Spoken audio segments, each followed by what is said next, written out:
ফখরে বাঙ্গাল রহমতুল্লাহ আলাইহি এক নাস্তিকে কয়, ট্রেনে দেখা, কয় হুজুর সাধারণ মানুষে আর কত ধোঁকা দিবেন?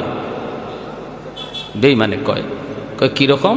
কই যে মানুষ খুব বিশ্বাস করে আয় হুজুর একটা ফু দিন, আর আপনি কি একটা বাতাস দিলেন, এই বাতাস দিয়া মানুষে আর কত ধোঁকা দিবেন? আল্লাহর ওলি বলে, বাতাসে যে কিছু আছে তুমি বুঝো না? কয় না, ওই যে আমিও তো ফু দিলাম। কই কি হইল? আল্লাহর ওলি বলে, ফুতে কি হয় তুমি বুঝো না? কয় না, বুঝি না। বুঝাইবেন? হুজুর কয় বুঝাইতেছি তো। ফুতে কি হয় বুঝো না? কয় না, বুঝি না। কয় বাতাসে কি হয় বুঝো না? কয় না, বুঝি না। আল্লাহর ওলি কয়, তুমি বুঝবা কেমনে? তুমি তো যারর সন্তান, তোমার বাপের ঠিক নাই। ঠিক কওয়ার লাগে কই নাই, এখানে হেকমত আছে। যখনই আল্লাহর ওলি কইছে তোমার তো জন্মের ঠিক নাই, তখনই হের চেহারা লাল হয়ে গেছে। গালিটা সহজ না কঠিন? কঠিন না? চেহারা লাল হয়ে গেছে, বডিটা ফুলে গেছে, হাত মা ঘুরাইতেছে, ধরে লিব এখনই হুজুরে খেয়ে ফেলাইব। মানুষজন জমা হয়ে গেছে সব। মানুষজনকে কি হয়েছে হুজুর? কি হয়েছে না? হ্যাঁ সবাই থামাইতেছে, কি বিয়া কি হয়েছে? হুজুরের সাথে লাগছে। হুজুরে চিনো? কারে চিনমুনি পরে আগে আমার কি জাত গালি দিছে হুজুরে। হুজুর কি গালি দিচ্ছেন? হুজুরে কয় না বেশি কিছু কইছি না তো, আমি কইছি যারও সন্তান, জন্মের ঠিক নাই। কয় হুজুর একটু বেশি হয়ে গেছে। হুজুরে বলে, আমি তো গালি দিছি না, মূলত গালি দিয়ে তারে বুঝাইছি বাতাসে যে অ্যাকশন আছে। কয় কিরকম? কয় দেখেন, হ্যাঁ বলছে আমরা যে ফু দেই, বাতাস দেই, বাতাসে কি আছে এ বিশ্বাস হয় না, তো আমি তার একটা বাতাস ছাড়ছি। গালি এটা তো একটা বাতাস, আমি যে তারে কি মারছি? এই তোমার মারছি আমি? কয় না, মারে নাই। হুজুরে মারে নাই, কিন্তু আমি তার একটা বাতাস ছাড়ছি, নাপাক গালির বাতাস। এই নাপাক একটা গালির বাতাসে যদি তার চেহারা লাল হয়ে গেল, বডি ফুলে গেল, বডিতে এমন আসর করলো একটা বাতাসে যাইয়া, আল্লাহর কালাম পাক কালাম পইরা বাতাস দিলে যে আসর হয়, এটা তারে বুঝাইছি। কি বুঝেন? যেমন কুকুর তেমন হইছে না? হইছে না? 100 এজন্য বলতেছিলাম, যেই ঘরে কোরআন তিলাওয়াত হয় এই ঘরে রহমতের দরজা খোলা থাকে, রহমতের দরজা খোলা থাকে। ভাইয়েরা, যেই সমাজে মাদ্রাসার কদর, এই সমাজে রহমত নাজিল হয়, তাহলে আমাদের এলাকার জন্য যদি রহমত চাই, মাদ্রাসাকে ভালোবাসতে হবে। ঠিক কিনা? জোরে বলেন, আরো জোরে। মাদ্রাসার প্রতি বিদ্বেষ রাখা যাবে না, মাদ্রাসার প্রতি কোনো ধরনের খারাপ চিন্তা রাখা যাবে না। ছোট ছোট বাচ্চাগুলি ভুল হতেই পারে, এরা মানুষ, ফেরেশতা না, ভুল হতেই পারে। আমি যদি মাদ্রাসাকে দিল থেকে মহব্বত করি, তাহলে ভুল চোখে বললে আমি মাদ্রাসায় এসে যেভাবে সংশোধন হয় সেভাবে বলবো। রাস্তাঘাটে মাদ্রাসার বিরুদ্ধে কথা বলে বদনাম করব না। যদি করি তাহলে বোঝা গেল মাদ্রাসার সাথে আমার দুশ্মনী। আমার বদনামের কারণে যদি একজন মানুষ তার সন্তানকে মাদ্রাসা দেওয়া থেকে ফিরায় নেয়, না মাদ্রাসা দেওয়ার চিন্তা করছিলাম, দিমু না, মাদ্রাসার ছাত্র নাকি এমন করে, এই ছাত্ররা মাদ্রাসায় না আসার কারণে যে পরিমাণ দোষী তার বাপ মা, এর চেয়ে বেশি দোষী ওই সমাজের লোকটা। ঠিক কিনা? আমাদের সিলেটের নুরুদ্দিন ঘরপুরি রহমতুল্লাহি আলাইহি বহুত বড় আল্লাহর একজন ওলি ছিলেন। শনি মঙ্গলবারে হুজুরে পানি ফোড়া দিতেন, পানিতে ফু দিতেন, মানুষ বোতল নিয়ে আসতো, পানি ফোড়া নেওয়ার জন্য হাজার হাজার মানুষের লাইন ধরতো পানি ফোড়া নেওয়ার জন্য। হুজুরে পানি ফোড়া কেমন করে সবাই দিবেন? হুজুরে কাম করতেন কি কাম? এক কাম করতেন কি আজীব কাম। ইনি মাদ্রাসার সামনে বিশাল বড় একটা পুকুর, এই পুকুরের মাঝে ফু দিয়া হুজুর চলে যাইতেন। বুঝছেন অবস্থা? পুকুরে ফু দিয়া হুজুরে বলতেন পানি নাও। পুকুর থেকে মানুষ পানি নিত, পানিতে কাম হয়ে যাইত। লন্ডন থেকে হুজুরের এক ভক্ত আসছে, হুজুরের ভক্ত, কঠিন ভক্ত। কয় হুজুর আমি লন্ডন থেকে আপনার পাগল হয়ে আইছি, হুজুর একটু পানি ভরার লাগি। হুজুরে কয় পুকুরও ফু দিছি। কয় হুজুর পুকুরের এক কোনায় ফু দিছেন, আর এক কোনায় ফু গেল কেমনে? হুজুর কয় গেল কেমনে তোমার বুঝে আসে না? কয় হুজুর আমার একই নয় না। হুজুর একই নয়, কিন্তু ইতমিনানে কলব হয় না। হুজুর এই যে আমি একটু জগ লই আইছি, এই জগটার মধ্যে একটু ফু দেন, আমার খাস ভাবে একটা ফু দেন। হুজুর কয় তুমি খাস ভাবে ফু নিবা? ঠিক আছে, জগ ভালো করে ধরো। হুজুরে কন না সুবহানাল্লাহ। কাচের জগ, কাচের জগ। আমাদের উস্তাদরা পাশে ছিলেন, যারা নিজের চোখে দেখছেন। হুজুর বলতেছেন জগ দুই হাতে ধরো, দুই হাতে ধরো, ভালো করে ধরো, আমি ফু দিতেছি। এই লোক কাচের জগটা এভাবে ধরছে, আর আল্লাহর ওলি আস্তে যায় খালি পানিতে ফু দিছেন। ফু দেওয়া মাত্রই কাচের জগ টাস টাস করে কাচগুলা ভাঙ্গিয়া পানি মাটিতে পড়ে গেছে, চুরমার হয়ে গেছে কাচের জগ। আল্লাহর কোরআনের আসর আসেনি না নাই? জোরে বলেন। ওয়ানুনাজ্জিলু মিনাল কুরআনি মা হুয়া শিফাউন ওয়া রাহমা ওয়া রাহমাতুল লিল মুমিনিন। এই মানুষটা আর মানুষের কোনো আকৃতি নাই, নাক মুখ চোখ তার চেনা যায় না, কয়লার টুকরার মতো হয়ে গেছে রে। জাহান্নামের আগুনে জ্বলতে জ্বলতে কয়লার টুকরার মতো হয়ে গেছে। আল্লাহ পাক রব্বুল আলামিন কুদরতি হাতের মধ্যে তারা উঠাবেন, উঠে আল্লাহ পাক বলবেন, বান্দারে কেন আমাকে তুমি ডাকতেছো? জাহান্নাম তো আমাকে ডাকার জায়গা নয়, আমাকে ডাকার জায়গা ছিল দুনিয়ার জগৎ। দুনিয়াতে একবার যদি আমাকে ডাক দিতে ৭০ বার আমি জবাব দিতাম। যেরকম সুবহানাল্লাহ। তাহলে বলুন তো, আমল করার জায়গা মরার পরেই না মরার আগে? এ ভাই খেয়াল করে শোনো, আল্লাহ পাক রব্বুল আলামিন বলবে, বান্দা কেন ডাকো একটু বলো। তখন বলবে, মালিক, ও মালিক, দুনিয়াতে আমি আমল করতে পারি নাই, আমলের মধ্যে আমার অনেক ঘাটতি, কিন্তু মালিক উলামায়ে কেরামের জবানে শুনেছি তোমার নাম রহমান, তোমার নাম হলো রহিম। আল্লাহ রহমান নামের খাতিরে একটু রহম করবানি, রহিম নামের খাতিরে মায়া করবানি। আল্লাহ পাক রব্বুল আলামিন তখন তারে আবে হায়াতের পানি দিয়ে ধুইয়া মানুষের আকৃতি আনবেন। রব্বুল আলামিন বলবে, একটু দয়া করার কথা বলছো, করব, কি চাও তুমি বলো। কয়, আল্লাহ আমাকে তুমি জাহান্নামের নিচে ফেলায় রাখছো, দয়া করে যদি একটু উপরে উঠাইতা, একটু যদি তুমি জাহান্নামের উপরে দরজার কাছে রেখে দিতা গো। ও মালিক তুমি তো পারো, তোমার নাম রহমান। আল্লাহ পাক রব্বুল আলামিন তখন বলবে, বান্দা ঠিক আছে, আমি তোমার উপরে রহম করলাম, কথা আমি রাখলাম, কিন্তু ওয়াদা করো, ওয়াদা করো এরপরে আর তুমি কিছু চাইবা না। কই না গো মালিক, আমি আর কিছু চাইবো না। জাহান্নামের দরজার পাশে এনে আল্লাহ তারে রেখে দিবেন।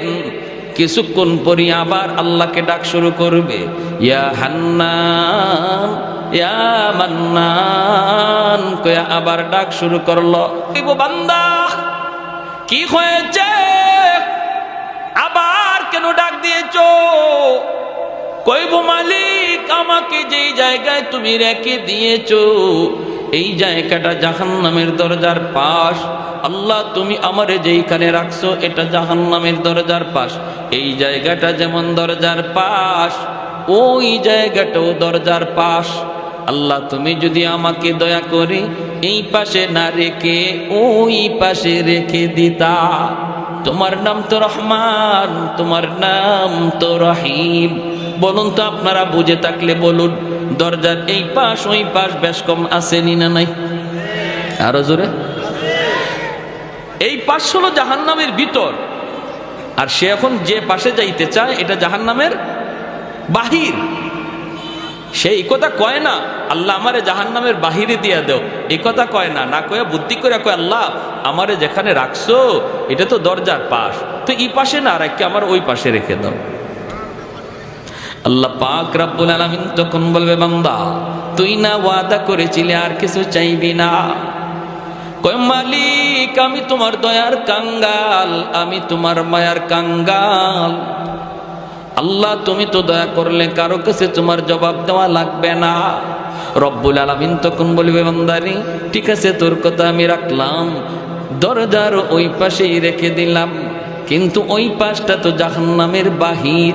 বুদ্ধি করে তুই কথা বলছো নে, আমি তোর কথা রাখলাম, কিন্তু ওয়াদা কর এরপরে আর কিছু চাইবা না, এরপরে আর কিছু। কয়, মালিক ওয়াদা করলাম আর কিছুই চাইমু না, কিছুই চাইমু না। আল্লাহ পাকের কাছে দ্বিতীয়বার ওয়াদা করলো। আল্লাহ তারে জাহান্নামের বাহিরে এনে রেখে দিলেন। কিছু দূর যাবার, কিছুক্ষণ যাবার পরেই সে তাকায়া দেখে, ওই যে দেখা যায় জান্নাতের গেট। জান্নাতের গেটটা তার নজরে পড়লো।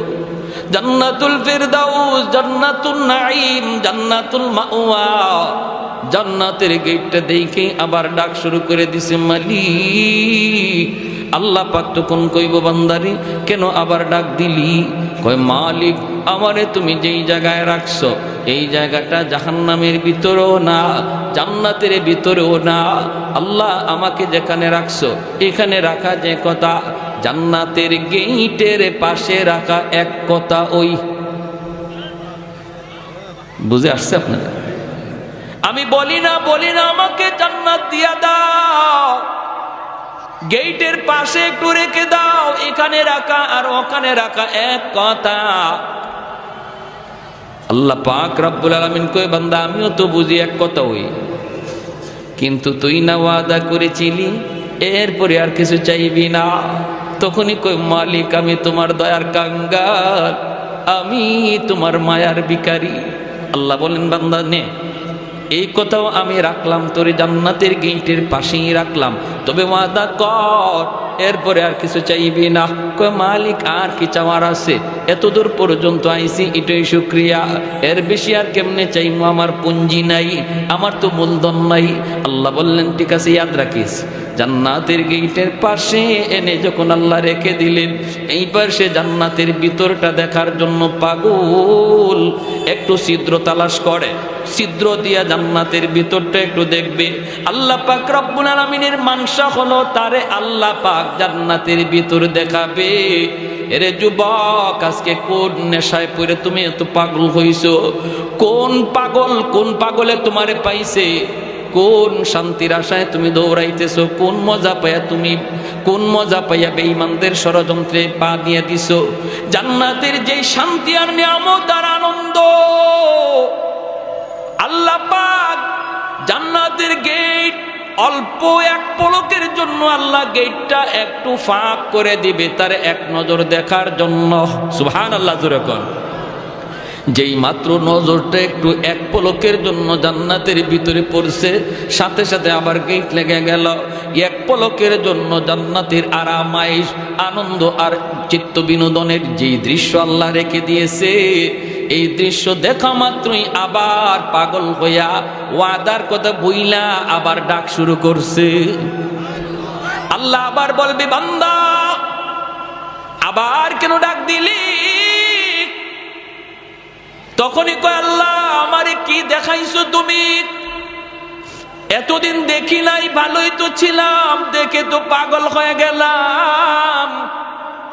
আল্লাহ কি রাখছো তুমি জান্নাতের ভিতরে? আদাতুল ইবাদিয়াস সালিহিন মা লা আইনুন রাআত ওয়ালা উযুনুন সামিআত ওয়ালা খাতারা আলা কলবি বাশার। আল্লাহ নিজে বলেন, জান্নাতের ভিতরে এমন আরাম আয়েশ আমি আল্লাহ রেখে দিয়েছি, তোমাদের চোখ কোনোদিন এমন আরামায়েশ দেখে নাই, কান কোনোদিন এমন আনন্দ আরামায়েশের কথা শুনে নাই, এমনকি তোমাদের অন্তর কোনোদিন কল্পনাও করতে পারে নাই।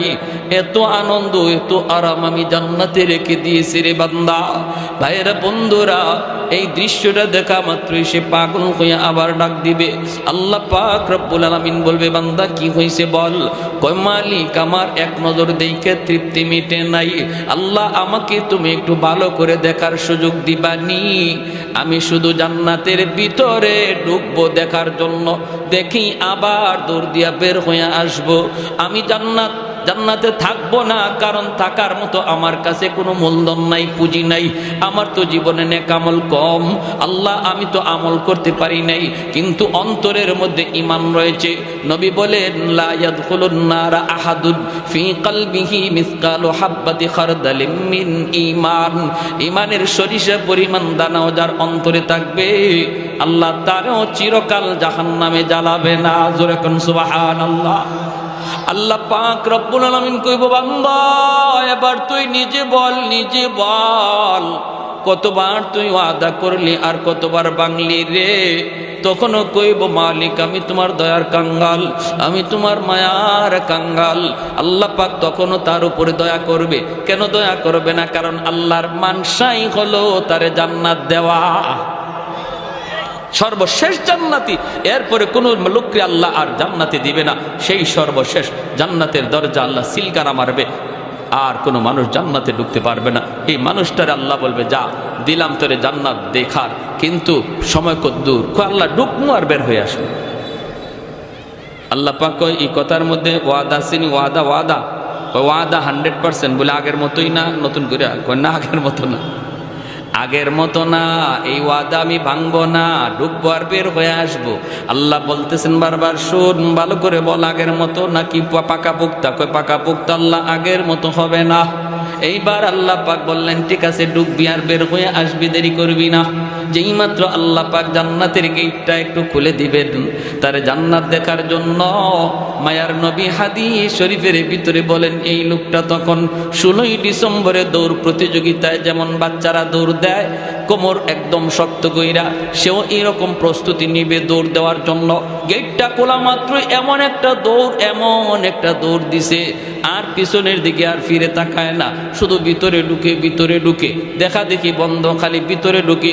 ওর মনে ইচ্ছা হইল আগে ভিতরে ঢুকি, বের হতে যেন সময় লাগে,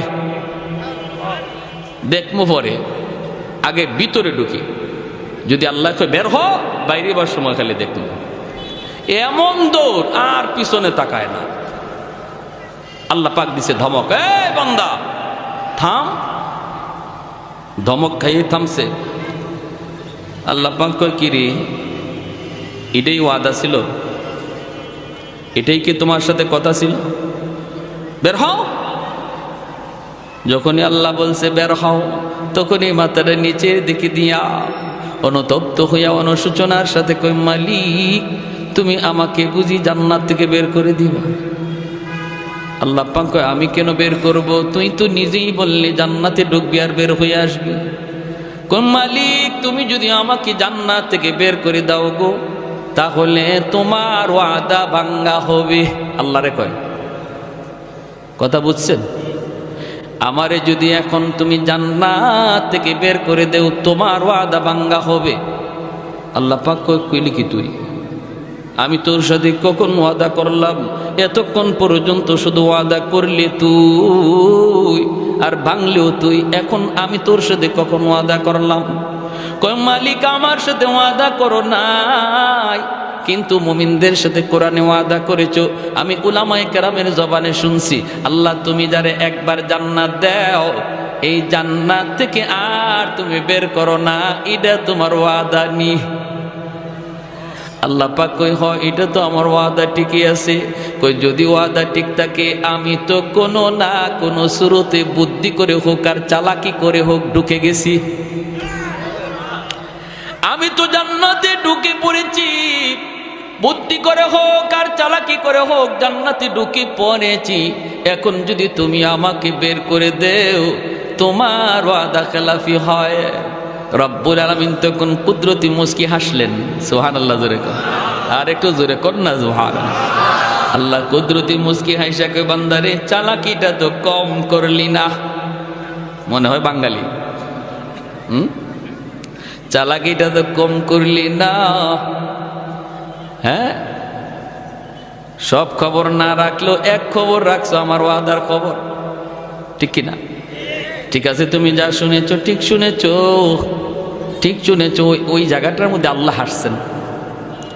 জিব্রাইল আমিন যখন নবীরে এই হাদিস শোনাইতেছেন, তো আল্লাহ নবী এখানে হেরি চালাকি শুনে আল্লাহ নবীও হাসে দিছেন, জিব্রাইল আমিনও হাসে দিছেন।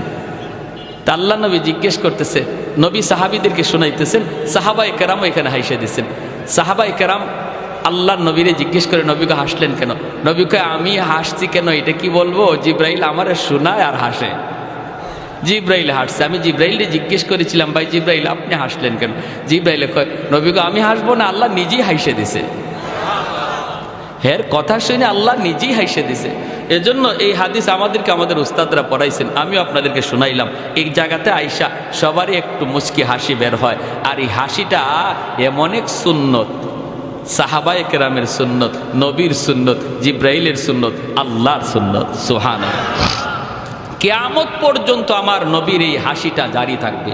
এজন্য হাদিসের পরিভাষায় এই হাদিসটাকে হাদিসে মুসালসাল বিদ্দেহেক বলা হয়। এজন্য বলছিলাম হাসি আনন্দ ইসলামে আছে, নবীজিও কৌতুক করেছেন। এরপরে ঘটনাটা কি হয়েছে তার সাথে আমি পরে বলতেছি, শুধু একটু কথা বলে নেই। নবীজি একবার সাহাবাই কেরামদেরকে নিয়ে এরকমভাবে গুল হয়ে বসছেন, আর নবী বলতেছেন, সাহাবিরা শোনো, খেজুর তো মাঝখানে আছে, খেজুর খাবা ভালো কথা, কিন্তু ফাঁকে আমার কিছু কথা শুনো, দিনই আলোচনা, খেজুরও খাও, দিনের কথাও শোনো।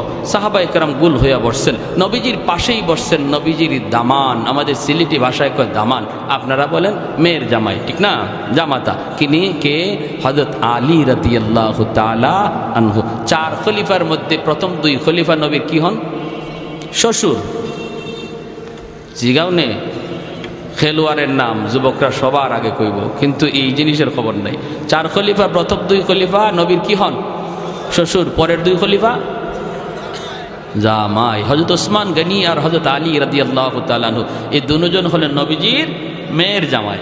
আর আবু বকর সিদ্দিক আর হযরত ওমর রাদিয়াল্লাহু তাআলা আনহুমা, তারা হলেন নবীজির শ্বশুর।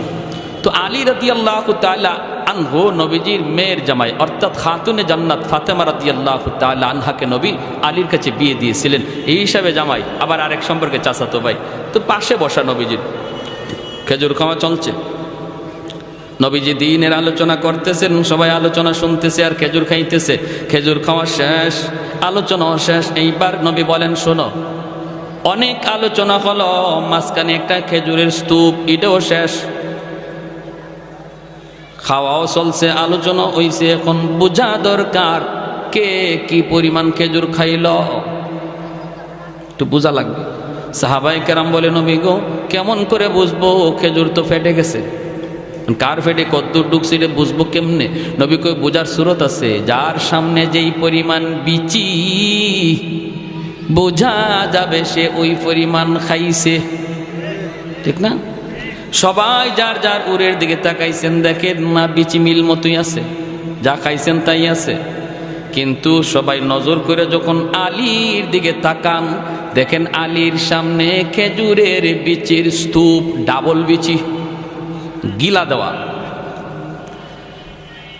এখন সাহাবায়ে কেরাম চোখ বড় বড় করে ফেলছে, আরে বাপরে, আলী যে এত বড় খাদক, এটা তো আগে জানি না। হ্যাঁ, আমরা নবীজির হাদিস শুনতেছি, কথা শুনতেছি, হ্যাঁ, মনোযোগ আমাদের এদিকের। আর আলী তো দেখা যায় ফাঁকে দিয়ে খেজুর 2টা করে মারছে, বুঝছেন? এখন হযরত আলী রাদিয়াল্লাহু তাআলা উনি নিজের উড়ে তাকাইছেন, নিজের দিকে তাকায় উনি বেকুব বনে গেছে, ইন্না লিল্লাহ, আমার সামনে এত বিচি কি, আমি তো এত খেজুর খাই নাই, আমার সামনে এত বিচি। আর সবাই ওনার দিকে তাকাইতেছে, চোখ বড় বড় করে, উনি পড়ে গেছে শরমের মধ্যে, লজ্জায়। কিছু মানুষ আছে দেখবেন, আপনি যত কথাই কন, কথা কইবেন আপনি কন, কিন্তু হের খানা বন্ধ নাই, ঠিক না? আর কিছু মানুষ আছে কথা কওয়ার সময় যদি, খানা খাওয়ার সময় যদি কথা কয়, হ্যাঁ, হাতে খানা প্লেটের মধ্যে হাত রেখে বয়ে দেয়, খাইতেই পারে না। আর মাশাআল্লাহ কেউ আছে মেশিন চলছে, তুমি যত গল্পই করো মেশিন চলবো, ঠিক কিনা? ওই অবস্থায় আল্লাহর নবী, রহমতের নবীও তাকাইছেন, সবাই তাকাইছে আলীর দিকে। আলী চিন্তায় পড়ে গেছেন যে আমি তো এত খেজুর খাই নাই, বিচি আসলো কোত্থেকে? হঠাৎ করে তাকাইছেন শ্বশুরের দিকে, নবীজি পাশেই বসা, দেখেন আল্লাহর নবীর সামনে খেজুরের বিচি একটাও নাই, একদম খালি, অথচ নবী খেজুর খাইছেন। আলী কেমন বুদ্ধিমান ছিলেন, আলী তো টের পেয়ে গেছেন যে আচ্ছা, আমার শ্বশুর তো এখানে আমার একটা লজ্জায় পালাইছেন, শরম দেওয়ার চাইছেন। শ্বশুরে খেজুর খাইছেন ঠিক, আর গোপনে গোপনে বিচি রাখছেন আমার সামনে। নবীজি খেজুর খাইছেন ঠিকই, কিন্তু বিচি রাখছেন জামাইয়ের উড়ো, জামাইয়ের সামনে, জামাইরে শরম দেওয়ার জন্য। শ্বশুর জামাই পাশাপাশি বসা যায় তো? আপনাদের এলাকায় বসে? বিভিন্ন জায়গায় শ্বশুর সামনে জামাই আসতে চায় না, শরম পায় না, এটা নিয়ম না। শ্বশুরের কাছে বসে গল্প করা যায়, শ্বশুরের কাছে বসা যায়, হারাম জায়গায় বসা যায় না। শালির সামনে বসবেন না, এটা হারাম। হ্যাঁ, এটা হারাম, এটা হারাম। যতই আপনার চাচতলি চাচি শাশুড়ি হোক, তার সাথে পর্দা করা ফরজ, সামনে যাওয়া হারাম। শ্বশুরের কাছে বসেন। আল্লাহর নবীর দিকে যখন হযরত আলী তাকাইছেন, দেখেন কোনো বিচি নেই। এই শুনেন এবার আলীর কথাটা। নবী বলতেছেন, যার সামনে যেই পরিমাণ বিচি আছে বোঝা যাবে সে ওই পরিমাণ খাদক, আর এত পরিমাণ খাওরা, এমন খাইতো চিনে। হযরত আলী বলেন, ইয়া রাসূলুল্লাহ, আমার একটা কথা আছে। কি কথা? বলে, যার সামনে যেই পরিমাণ বিচি আছে বোঝা গেল এই পরিমাণ খাইছে, এটা ভালো কথা, কিন্তু যিনি খেজুরের সাথে বিচি সহ খাইছে ইনি কত বড় খাওয়া। বুঝছেন কেমন হয়েছে? আমরা তো বিচি রাখছি, কিন্তু আমাদের মাঝে এমনও কেউ আছে যিনি বিচি সহ খাইলিছে। আল্লাহ নবী মুস্কি হাইসা বলেন, আলী, ঠিকই তুমি, আনা মাদিনাতুল ইলমি ওয়া আলিয়ুন বাবুহা, আমি এলেমের শহর আর আমার আলী হলো শহরের দরওয়াজা। যেরকম সুবহানাল্লাহ, আল্লাহু আকবার। এজন্য বলতেছিলাম, বিনোদনের অনুমোদন ইসলামে আছে, তবে সেটা গান বাজায়া নয়, নারী পুরুষের ডলাডলি করে নয়। আজকে 16ই ডিসেম্বর বাংলাদেশের একটা স্বাধীনতা দিবস। হ্যাঁ, আনন্দ করেন, মজাক করেন, হ্যাঁ করেন, একটু আনন্দ হবেই তো স্বাধীনতা। তাই বইলে কি এটা ওই মহিলাদেরকে নিয়ে রাস্তায় ঘুরতে হবে আর রাস্তায় ডেস্ক স্টেপ বাজাইয়া গান বাজাইয়া আনন্দ করতে হবে? এর তো কোনো অনুমতি শরীয়তে নাই, ঠিক কিনা? আমার আনন্দ, বিনোদন, হাসি সব কিছু একটা লিমিটের ভিতরে থাকবে, ইসলামের গণ্ডির ভিতরে। গণ্ডির ভিতরে থাকতে আপনি বিনোদন করেন, আনন্দ করেন, শরীয়তে এলাও, কিন্তু গণ্ডির বাহিরেই যাবেন এটার কোনো এলাও না, ঠিক কিনা? যখনই এই লোকটা কইছে, আল্লাহ তুমি ওয়াদা ভঙ্গ করবা, আল্লাহ বলছে, ঠিক আছে, আমার ওয়াদার খবর তুমি জানছো, কথা ঠিক, আমার ওয়াদা, যাও আমি তোমার জান্নাত দিয়েই দিলাম। জোরে কোন সুবহান। ভাইয়ের আমার, তাহলে এই জায়েজ না জায়েজ, হালাল হারামের কথাগুলি, শরীয়তের বিধিবিধানগুলি আজকে আমাদের যুব সমাজ জানে না। তাদেরকে জানানো প্রয়োজন, কাছে টানা প্রয়োজন, দিল থেকে মহব্বত করে কাছে আনা প্রয়োজন। বাবা যুবক, বুঝাইলে অনেক যুবকই বুঝে, আলহামদুলিল্লাহ, কোন ঠিক কিনা? অনেক যুবকের পরিবর্তন এসেছে, অনেক যুবকের পরিবর্তন। ফোন দেয় আমাদেরকে, হুজুর আমার জীবন চেঞ্জ হয়ে গেছে, হুজুর আমি আমার পথ বদলায় ফেলছি, আলহামদুলিল্লাহ হুজুর, আপনার ওই বয়ানে, আপনার ওই বয়ানে হুজুর আমি অনেক পরিবর্তন। কত যুবক মসজিদে আসে, হুজুর আমার দাড়ি ছিল না, দাড়ি রাখছি, হুজুর আমার মাথায় টুপি ছিল না, টুপি রাখছি। দিল থেকে কথাগুলি বললে আলহামদুলিল্লাহ সমাজের যুব সমাজ এখনও তারা প্রস্তুত কথা নেওয়ার জন্য। এজন্য আমি কথাগুলি বললাম, যুবক, আল্লাহর দোহাই, আমার জীবনের প্রতিটা কাজ যেন শরীয়তের গণ্ডির ভিতরে হয়। আর এই কথাগুলি আমি তখনই জানবো যখন উলামায়ে কেরামের সাথে চলবো, যখন মাদ্রাসা আসা যাওয়া করব, আলেম উলামা আসতেছেন শুনছি, সাথে সাথে সেখানে যেয়ে বসবো। যখনই আমার অন্তরে তলব থাকবে, অন্তরে নেওয়ার ইচ্ছা থাকবে, তখন আল্লাহ আমাকে হেদায়েত দান করে দিবে। আমার আল্লাহর ভাষায়, ওয়ানুনাজ্জিলু মিনাল কুরআনি মা হুয়া শিফাউন ওয়া রাহমাতুল লিল মুমিনিন। আল্লাহ পাকের ভাষায় এই মাদ্রাসা হলো আপনাদের সমাজের জন্য রহমত। যেরকম সুবহানাল্লাহ। কোরআন হলো রহমত, কোরআন হলো রহমত। আমাদের দুনিয়ার চুম্বক লোহা টানে, আর কোরআন হলো এমন এক চুম্বক, যেই চুম্বক আল্লাহ পাকের রহমত টানে। ঘরের মধ্যে যদি কোরআন তিলাওয়াত হয়, ঘরের মধ্যে রহমত নাজিল হয়। যেই সমাজে মাদ্রাসা থাকে, এই সমাজে রহমত নাজিল হয়। যেই সমাজে উলামায়ে কেরামের কদর থাকে, এই সমাজে রহমত নাজিল হয়। আলেম উলামার কদর, মাদ্রাসার কদর যারা করে, এই সমাজে আল্লাহ রহমত নাজিল করে। এক যুগের মানুষগুলির ঘরে ঘরে রহমত ছিল, কারণ ঘরে ঘরে তখন কোরআনের তিলাওয়াত হতো। হুজুররা পানি ফোড়া দিলে পরে ডাইরেক্ট অ্যাকশন ছিল। এখনের যুগে পানি ফোড়ায় কাম হয় না, তাবিজ ফোড়ায় কাম হয় না। হুজুরের কোনো দোষ না, দোষটা হলো ঘরের। যেই ঘরে কোরআন তেলাওয়াত হয়, এই ঘরে রহমতের দরজা খোলা থাকে। যেই ঘরে কোরআন তেলাওয়াত হয় না, গান বাজনা চলে, টেলিভিশন চলে, নাটক সিনেমা চলে, খেলাধুলা চলে, এই ঘরে গজবের দরজা খোলা থাকে, রহমতের দরজা বন্ধ। মুসলমানের ঘরে প্রতিদিন টেলিভিশন অন করা হয়, টেলিভিশন চালু করা হয়, কিন্তু প্রতিদিন কোরআন চালু করা হয় না, ঠিক কিনা জোরে বলেন? আল্লাহর কোরআনের গিলাফটা পর্যন্ত মুসলমানের ঘরে পাওয়া যায় না। টেলিভিশনের কভার পাওয়া যায়।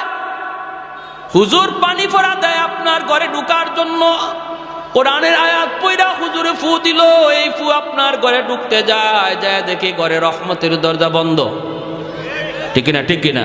যায় দেখে আপনার ঘরে রহমতের দরজা বন্ধ, ফু ঢুকতে পারে না, কারণ কোরআন রহমতের দরজা ছাড়া ঢুকে না, গজবের দরজা দিয়ে কোরআন ঢুকে না। ওই যুগে ডাইরেক্ট অ্যাকশন ছিল, কারণ মুসলমানের ঘরে রহমতের দরজা খোলা ছিল। বর্তমান যুগে রহমতের দরজা আমরা বন্ধ রাখছি, গজবের দরজা খোলা রাখছি। হুজুর কোরআন পড়ে ফু দেয়, কিন্তু ফুতে অ্যাকশন হয় না। ভাইরা, আল্লাহর কালামের মধ্যে কি পরিমাণ অ্যাকশন! আমাদের সিলেটের নুরুদ্দিন ঘরপুরি রহমতুল্লাহি আলাইহি বহুত বড় আল্লাহর একজন ওলি ছিলেন। শনি মঙ্গলবারে হুজুরে পানি ফোড়া দিতেন, পানিতে ফু দিতেন, মানুষ বোতল নিয়ে আসতো পানি ফোড়া নেওয়ার জন্য। হাজার হাজার মানুষের লাইন ধরতো পানি ফোড়া নেওয়ার জন্য। হুজুরে পানি ফোড়া কেমন করে সবাই দিবেন? হুজুরে কাম করতেন কি কাম? এক কাম করতেন কি আজীব কাম। ইনি মাদ্রাসার সামনে বিশাল বড় একটা পুকুর, এই পুকুরের মাঝে ফু দিয়া হুজুর চলে যাইতেন। বুঝছেন অবস্থা? পুকুরে ফু দিয়া হুজুরে বলতেন পানি নাও। পুকুর থেকে মানুষ পানি নিত, পানিতে কাম হয়ে যাইত। লন্ডন থেকে হুজুরের এক ভক্ত আসছে, হুজুরের ভক্ত, কঠিন ভক্ত। কয় হুজুর, আমি লন্ডন থেকে আপনার পাগল হয়ে আইছি, হুজুর একটু পানি ভরার লাগি। হুজুরে কয় পুকুরও ফু দিছি। কয় হুজুর, পুকুরের এক কোনায় ফু দিছেন, আর এক কোনায় ফু গেল কেমনে? হুজুর কয় গেল কেমনে তোমার বুঝে আসে না? কয় হুজুর, আমার একই নয় না। হুজুর একই নয়, কিন্তু ইতমিনানে কলব হয় না। হুজুর, এই যে আমি একটু জগ লই আইছি, এই জগটার মধ্যে একটু ফু দেন, আমার খাস ভাবে একটা ফু দেন। হুজুর কয় তুমি খাস ভাবে ফু নিবা? ঠিক আছে, জগ ভালো করে ধরো। হুজুরে কর না সুবহানাল্লাহ। কাচের জগ, কাচের জগ। আমাদের উস্তাদরা পাশে ছিলেন, যারা নিজের চোখে দেখছেন। হুজুর বলতেছেন জগ দুই হাতে ধরো, দুই হাতে ধরো, ভালো করে ধরো, আমি ফু দিতেছি। এই লোক কাচের জগটা এভাবে ধরছে, আর আল্লাহর ওলি আস্তে যায় খালি পানিতে ফু দিছেন। ফু দেওয়া মাত্রই কাচের জগ টাস টাস করে কাচগুলা ভাঙ্গিয়া পানি মাটিতে পড়ে গেছে, চুরমার হয়ে গেছে কাচের জগ। আল্লাহর কোরআনের আসর আসেনি না নাই? জোরে বলেন। ওয়ানুনাজ্জিলু মিনাল কুরআনি মা হুয়া শিফাউন ওয়া রাহমা ওয়া রাহমাতুল লিল মুমিনিন। ফখরে বাঙ্গাল রহমাতুল্লাহি আলাইহি এক নাস্তিকে কয়, ট্রেনে দেখা, কয় হুজুর, সাধারণ মানুষে আর কত দুকা দিবেন? বেঈমানে কয়, কয় কিরকম? কই যে মানুষ খুব বিশ্বাস করে আয় হুজুর একটা ফু দিন, ফু দিন, আর আপনি কি একটা বাতাস দিলেন, এই বাতাস দিয়া মানুষে আর কত দুকা দিবেন? আল্লাহর ওলি বলে, বাতাসে যে কিছু আছে তুমি বুঝো না? কয় না, ওই যে আমিও তো ফু দিলাম। কই কি হইল? আল্লাহর ওলি বলে, ফুতে কি হয় তুমি বুঝো না? কয় না, বুঝি না। বুঝাইবেন? হুজুর কয় বুঝাইতেছি তো। ফুতে কি হয় বুঝো না? কয় না, বুঝি না। কয় বাতাসে কি হয় বুঝো না? কয় না, বুঝি না। আল্লাহর ওলি কয়, তুমি বুঝবা কেমনে? তুমি তো যারর সন্তান, তোমার বাপের ঠিক নাই। ঠিক কর লাগে কই নাই, এখানে হেকমত আছে। যখনই আল্লাহর ওলি কইছে তোমার তো জন্মের ঠিক নাই, তখনই হের চেহারা লাল হয়ে গেছে। গালিটা সহজ না কঠিন? কঠিন না? চেহারা লাল হয়ে গেছে, বডিটা ফুলে গেছে, হাত মা ঘুরাইতেছে, ধরে লিব এখনই হুজুরে খেয়ে ফেলাইব। মানুষজন জমা হয়ে গেছে সব। মানুষজনকে কি হয়েছে হুজুর? কি হয়েছে না? হ্যাঁ সবাই থামাইতেছে, কি বিয়া কি হয়েছে? হুজুরের সাথে লাগছে। হুজুরে চিনো? কারে চিনমুনি পরে আগে আমার কি জাত গালি দিছে হুজুরে। হুজুর কি গালি দিচ্ছেন? হুজুর কয় না, বেশি কিছু কইছি না তো, আমি কইছি যারর সন্তান, জন্মের ঠিক নাই। কয় হুজুর একটু বেশি হয়ে গেছে। হুজুরে বলে, আমি তো গালি দিছি না, মূলত গালি দিয়ে তারে বুঝাইছি বাতাসে যে অ্যাকশন আছে। কয় কিরকম? কয় দেখেন, হ্যাঁ বলছে আমরা যে ফু দেই, বাতাস দেই, বাতাসে কি আছে এ বিশ্বাস হয় না, তো আমি তার একটা বাতাস ছাড়ছি। গালি এটা তো একটা বাতাস, আমি যে তারে কি মারছি? এই তোমার মারছি আমি? কয় না, মারে নাই। হুজুরে মারে নাই, মারে নাই, কিন্তু আমি তার একটা বাতাস ছাড়ছি, নাপাক গালির বাতাস। এই নাপাক একটা গালির বাতাসে যদি তার চেহারা লাল হয়ে গেল, বডি ফুলে গেল, বডিতে এমন আসর করলো একটা বাতাসে যাইয়া, আল্লাহর কালাম পাক পাক কালাম পইরা বাতাস দিলে যে আসর হয়, এটা তারে বুঝাইছি। কি বুঝেন? যেমন কুকুর তেমন হইছে না? হইছে না? 100-100। এজন্য বলতেছিলাম, যেই ঘরে কোরআন তিলাওয়াত হয় এই ঘরে রহমতের দরজা খোলা থাকে, রহমতের দরজা খোলা থাকে। ভাইয়েরা, যেই সমাজে মাদ্রাসার কদর, এই সমাজে রহমত নাজিল হয়, তাহলে আমাদের এলাকার জন্য যদি রহমত চাই, মাদ্রাসাকে ভালোবাসতে হবে। ঠিক কিনা? জোরে বলেন, আরো জোরে। মাদ্রাসার প্রতি বিদ্বেষ রাখা যাবে না, মাদ্রাসার প্রতি কোনো ধরনের খারাপ চিন্তা রাখা যাবে না। ছোট ছোট বাচ্চাগুলি ভুল হতেই পারে, এরা মানুষ, ফেরেশতা না, ভুল হতেই পারে। আমি যদি মাদ্রাসাকে দিল থেকে মহব্বত করি, তাহলে ভুল চোখে বললে আমি মাদ্রাসায় এসে যেভাবে সংশোধন হয় সেভাবে বলবো। রাস্তাঘাটে মাদ্রাসার বিরুদ্ধে কথা বলে বদনাম করব না। যদি করি তাহলে বোঝা গেল মাদ্রাসার সাথে আমার দুশ্মনী। আমার বদনামের কারণে যদি একজন মানুষ তার সন্তানকে মাদ্রাসা দেওয়া থেকে ফিরায় নেয়, না মাদ্রাসায় দেওয়ার চিন্তা করছিলাম, দিমু না, মাদ্রাসার ছাত্র নাকি এমন করে, এই ছাত্ররা মাদ্রাসায় না আসার কারণে যে পরিমাণ দোষী তার বাপ মা, এর চেয়ে বেশি দোষী ওই সমাজের লোকটা। ঠিক কিনা? আরো জোরে। মহব্বত আলামত হলো আমি মাদ্রাসায় এসে সংশোধনের নিয়তে আলোচনা করব।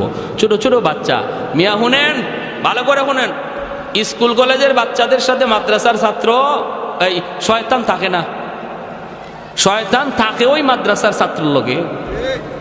একটা ছাত্ররে যদি মাদ্রাসার একটা ছাত্রকে এই লাইন থেকে শয়তানে সরাইতে পারে, তাহলে শয়তানের জীবনের সকল শয়তানির শ্রেষ্ঠ শয়তানি এটা। ঠিক কিনা? শ্রেষ্ঠ শয়তানি। এজন্য টাইম দেয় শয়তানি খুব বেশি মাদ্রাসার ছাত্রদের পিছনে। স্কুলের ছাত্রের পিছনে তো চাবি দিয়েই ছেড়ে দিছে, আর টাইম দেওয়া লাগে না, টাইম দেয় মাদ্রাসার ছাত্রের পিছনে কোন রকম তার এই লাইন থেকে সরানো যায় কিনা।